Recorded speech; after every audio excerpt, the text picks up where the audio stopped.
Débora, ouvinte querida. Bom, a gente está a caminho de fechar um capítulo importante da nossa história. Não é nossa história econômica, não. Da nossa história mesmo, que é a novela, a mais longa novela que a gente tem, que é a novela da reforma tributária. É inacreditável, né? 30 anos. Depende de como você quer fazer a conta, mas da Constituição para cá, a gente está discutindo reforma tributária. E aí a gente conseguiu aprovar um texto. Eu não estou preocupado, e eu não queria entrar aqui nos detalhes do texto, porque primeiro é a coisa mais chata do mundo, ficar discutindo o detalhe do texto. É na prática que a gente vai se acostumar com os nomes, com as expressões, essas coisas vão começar a fazer sentido no nosso dia a dia. Hoje a gente sabe falar o nome de alguns tributos que a gente paga, e em breve a gente vai saber conviver com esse monte de tributo, nomes diferentes, situações diferentes e tal. Mas o importante é o seguinte: o Brasil colocou, ou começou a colocar, ou começa a colocar, ou pode estar começando a colocar, ordem num segmento que era uma bola de ferro para a economia nacional.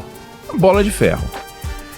Você simplesmente não conseguia fazer nada sem estar errado, ser multado, tributado por respirar, bitributado e perdido num emaranhado, numa loucura. Estruturas enormes. Aí você fala, bom, mas eu não tenho estrutura enorme. Sim, você não tem estrutura enorme, você que paga a conta dessa brincadeira toda. Um negócio horroroso. E o Brasil começou a colocar uma ordem. E isso é para festejar, é para bater palmas, é para pular de alegria. Podemos estar entrando numa nova fase de reorganização. Agora, acho importante que a gente tome um cuidado ao bater palmas para a reforma tributária, como a gente bateu palmas para a reforma da Previdência, como a gente bateu palmas para a reforma trabalhista e como a gente tem que bater palmas para todas as reformas que vierem para somar para o Brasil. Reforma fiscal, reforma administrativa, um monte de mudanças que a gente tem que fazer. Mas a gente tem que tomar um cuidado, porque não inventaram ainda um jeito de um pedaço de papel e uma caneta, ou um pedaço de papel e uma impressora, ou um arquivo de computador, criar riqueza. Isso não existe. Claro, a Microsoft criou riqueza com arquivos, né? com programas e várias empresas, mas eu estou dizendo o seguinte: não dá para você pegar um pedaço de papel e escrever o Brasil vai crescer e o Brasil cresce. Não é assim que funciona.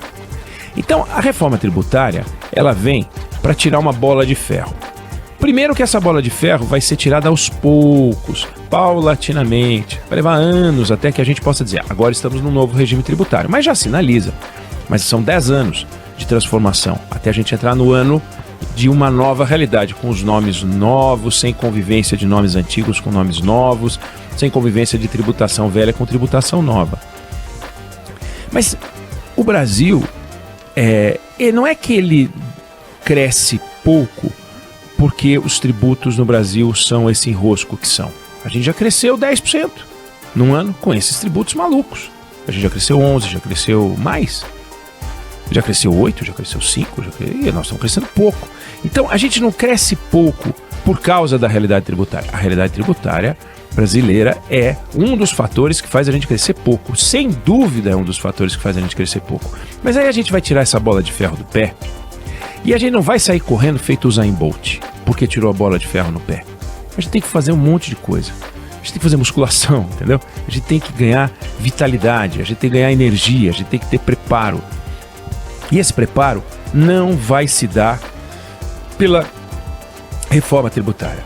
Vai se dar por investimentos em educação, ciência e tecnologia, infraestrutura.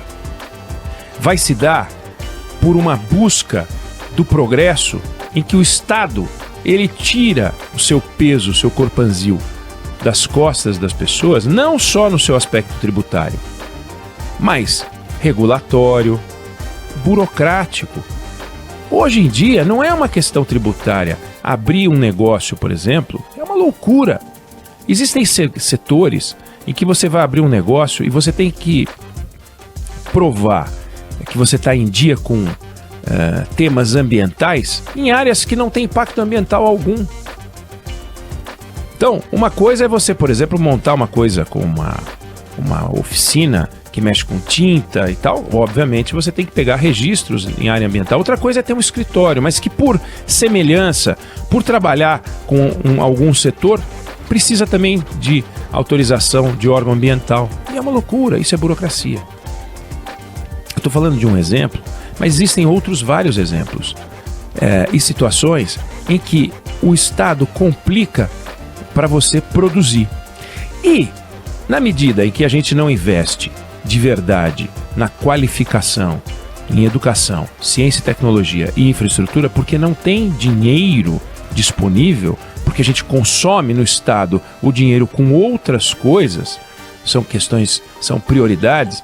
Eu vejo quantas e quantas vezes os órgãos de Estado, as estruturas, as corporações festejando conquistas salariais.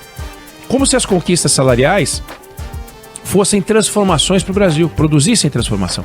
E não produzem transformação para o Brasil. Então, a gente precisa de um professor ganhando mais, a gente precisa de um médico ganhando mais. Sem dúvida nenhuma, isso é importante, é uma conquista para as categorias. Mas para que o Brasil possa se apropriar dessa conquista, a gente precisa qualificar professor, qualificar médico, a gente precisa de qualificação. E isso a gente não tem. Isso a gente investe pouco. Nisso a gente investe pouco. Ciência e tecnologia, pega os números. A gente volta a esse assunto amanhã. Ciência e tecnologia, o Brasil investe pouco comparado com outros países. Então você pega algumas máquinas de produção de novidades, que são países asiáticos, não é só porque eles são asiáticos e a nossa legislação é diferente, também a quantidade de dinheiro alocada é menor aqui do que lá. E infraestrutura, não precisa nem falar. O Brasil tem ainda estradas de terra que são essenciais para o transporte do agronegócio. Estradas de terra. Quer dizer, na hora que você tem um país agrícola, ele deveria ter a sua porção agrícola, deveria receber toda a atenção, porque é essencial para a nossa exportação, é essencial para o nosso enriquecimento. E, no entanto, você vê o pouco caso e a preocupação excessiva e distorcida com discussões ambientais que não se colocam, que não deveriam ser colocadas. Então, ferrovias que não andam, rodovias que, como eu disse, ainda precisam ser asfaltadas. Aí pega, por exemplo, a discussão sobre o investimento da Petrobras na margem equatorial, lá no litoral, Amapá. O que acontece naquela região, do Amapá até o Rio Grande do Norte? Uma discussão ambiental porque o IBAMA cismou que se pesquisar petróleo lá, nós vamos destruir o meio ambiente. Ele cismou. Mesmo que esteja a 500 quilômetros da costa, mesmo que a Petrobras não registre um acidente há muito tempo, e acidentes de grande porte, nossa, vai procurar. Tem que voltar muito tempo mesmo. E, no entanto, a gente não avança. Então, a reforma tributária, ela é essencial. Sem ela, realmente a gente ia estar numa situação muito ruim. Porque não tem o que falar lá fora.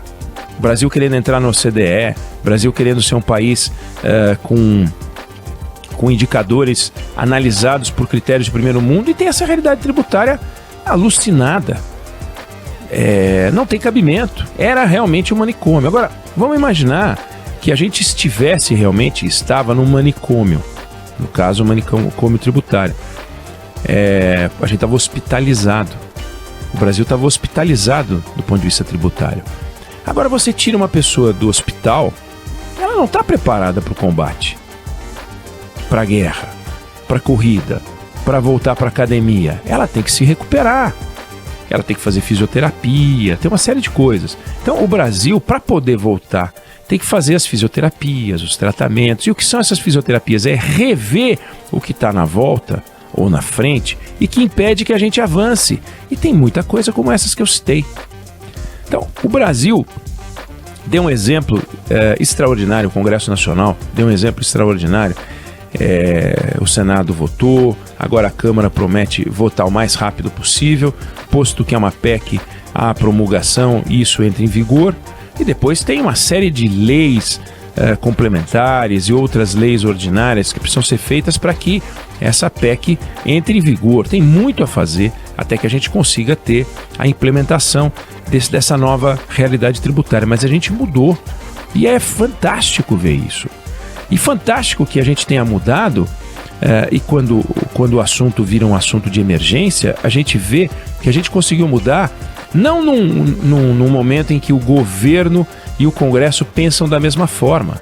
A gente tem um Congresso mais à direita, a gente tem um governo mais à esquerda, e ainda assim, nessa soma, a gente conseguiu a reforma tributária, que eu suspeito teria sido aprovada do mesmo jeito se o vencedor da eleição de 2022 tivesse sido outro candidato. Não vou nem falar Jair Bolsonaro, que trabalhava pela reforma tributária, mas qualquer outro candidato que pudesse ganhar a eleição. Não tinha, mas se tivesse, porque isso é uma discussão da sociedade. A gente vê como os governadores se envolveram, como os prefeitos se envolveram, defendendo teses muitas vezes opostas, porque governadores perdem. Esse novo projeto, ele é concentrador na arrecadação de tributos. Ele fortalece o poder do governo central. Ele organiza estados e municípios de um jeito em que o estado tem um poder um pouco menor, e há estados que perdem arrecadação, estados que ganham arrecadação. Então tem um ajuste que, com o crescimento econômico, tende a ser equacionado, mas para nós melhorou muito. E a gente tem um encontro com uma discussão, porque esse debate é um debate para dar racionalidade para a distribuição do dinheiro entre União, estados e municípios, mas a gente ainda tem um trabalho a fazer, né? Que é o trabalho a fazer mais forte e virar, né, mais para frente, que é a discussão sobre o imposto de renda. Isso vai vir, foi tirado, né?